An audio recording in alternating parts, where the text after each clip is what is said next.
on est bien d'accord. Mais si vous regardez la Syrie, l'Irak, la Libye, tout ce qui marchait, qui était un peu solide, qui avait effectivement des régimes dictatoriaux, durs, tout ce qu'on veut, iniques, etc. Mais enfin, en attendant, où il y avait une survie des communautés, un multiconfessionnalisme de fait, etc. Tout ça, ça gêne, surtout quand en plus ils sont riches. Voilà. Donc on a voulu dégager tout ça. C'est un échec flagrant. C'est un échec flagrant, un échec humain, un échec dramatique. C'est très facile d'aller dire que Bachar el-Assad a 400 000 morts sur la conscience.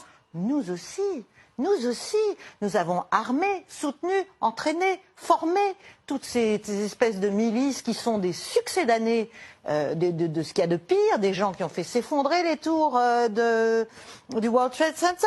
Tout ça, je veux dire, on a la mémoire extrêmement courte. Nous, on baptise les gens terroristes, non terroristes. Le 1er, le 6 mai, là, tout change. Comme on l'a fait au Kosovo à l'époque avec Vučića, c'est exactement ce qu'a fait le département d'État à l'époque.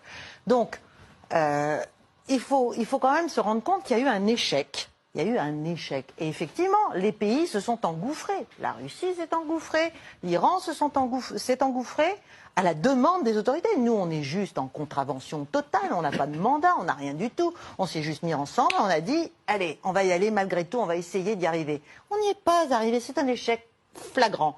Donc il faut en tirer des conclusions, il faut essayer de restabiliser cette zone, ne serait-ce que pour être un tout petit peu moins cynique. Parce que toutes ces interventions se font soi-disant au nom des droits de l'homme, pour la sauvegarde des populations, pour que les gens aillent mieux, pour le développement, pour la démocratie. Mais regardez les champs de ruines que ça provoque. C'est scandaleux. C'est humainement absolument scandaleux. Et je pense qu'on peut tout à fait être indépendant des États-Unis et avoir une politique étrangère digne de ce nom, mais qui soit humaine et donc pragmatique.